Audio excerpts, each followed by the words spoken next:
Ibu dan Bapak. Ya. Ya, terima kasih atas kedatangannya ya berkumpul di sini. Kita akan membahas pemetaan aset yang ada di sekolah. Kita ada 7 aset, seperti modal manusia, modal sosial, modal fisik, modal lingkungan, modal finansial, modal agama dan budaya, dan modal politik. Kita nanti membahas yang pertama, modal manusia. Modal manusia itu seperti apa aja yang terdapat di sekolah kita? Misalnya seperti security, Ya. security, kepala sekolah, Ya, masuk. pengawas, Ya, pengawas masuk juga.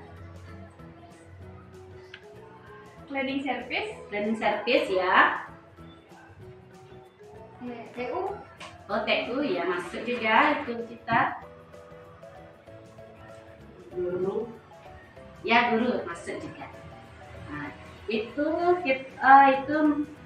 yang ada di sekolah kita, modal manusia seperti kepala sekolah yang tadi Ibu bilang tadi, guru yaitu orang tua murid, pegawai TU yaitu pengawas, ada komite juga di dalam sekolah, dan itu security dan cleaning service. Itu aset yang ada, aset manusia yang ada di sekolah. Yang kedua kita membahas modal sosial. Modal sosial itu yang terdapat di sekolah apa aja?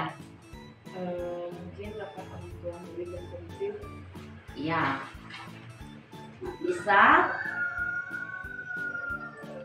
lagi. kerjasama dengan puskesmas, Ya, kerjasama dengan puskesmas bisa juga.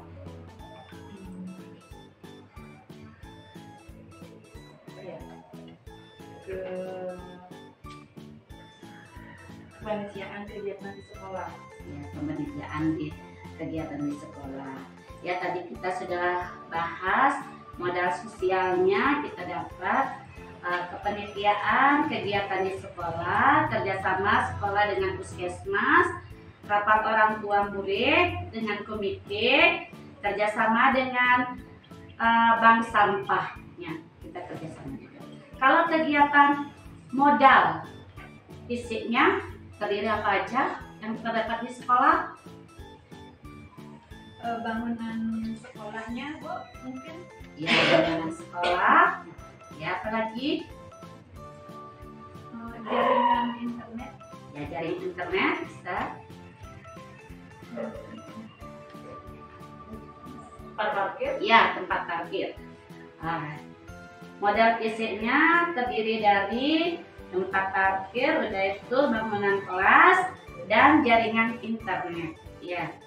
Kalau ya modal lingkungan dan alam.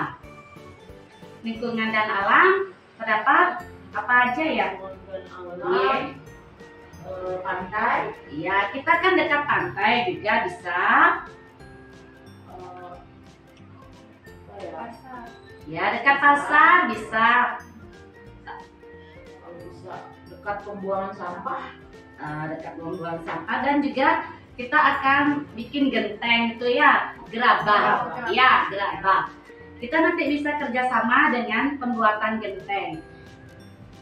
Itu modal lingkungan dan alam, seperti sekolah kita dekat pantai, udah itu dekat dengan pembuatan gerabah dan dekat dengan pasar. Kita bisa kerjasama dengan mereka. Kalau modal finansial, mungkin seperti dana bos, ya, kantin sekolah, Ah, mungkin ah. di sana ya bisa politik. komite. Ya, benar ya dibilang Pak Juni.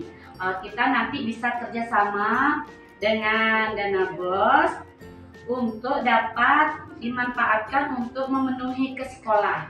Udah itu dana komite, keperluan nanti di sekolah, udah itu kantin sekolah. Iya. Kalau yang keenam, modal agama dan budaya. Apa aja yang kita dapat di sekolah modal agama dan budayanya? Kita dekat apa? religinya, Bu. Seperti sumber daya religinya itu kan Tempat suci, ya. Terus Tempat suci, kita membudayakan 5S juga untuk anak-anak. iya. Seperti 5S itu, Seperti salam, senyum, sapa, sopan, santun. iya, benar itu. Ya nanti kan kita juga deket sekolah kita, TK-nya dekat juga sama tempat suci atau pura. Kita nanti ajak anak-anak bisa ke tempat suci untuk bersih-bersih dan bersembahyang. Udah itu kegiatan pengrajin juga ya, kita bisa mengundang orang tua. Udah itu kita bisa, siapa yang bisa nari kan kita bisa nari. Udah itu suasana religius itu seperti 5S, senyum, salam, sapa, sopan dan santun. Ya, yang ketujuh, modal politiknya. Terdiri apa aja yang terdapat di sekolah? Mungkin kebijakan dari kepala sekolahnya, Bu. Iya, bisa. Lagi? Kebijakan Ya, kebijakan dari dinas ya. Kita harus kerjasama juga kepada dinas ya. Lagi? Ada? Seperti LPMP itu ya, evaluasi akreditasi. Setiap sekolah kan ada akreditasinya. Kita juga bekerja sama dengan LPMP.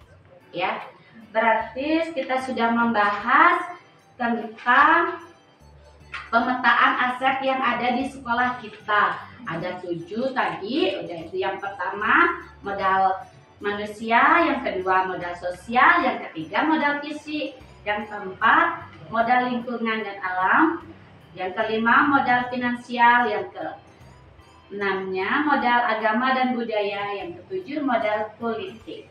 Ya, itu kita sudah membahas tadi ya. Ya, terima kasih. Kita hari ini dialog dengan Rama Santi. Om Santi. Santi.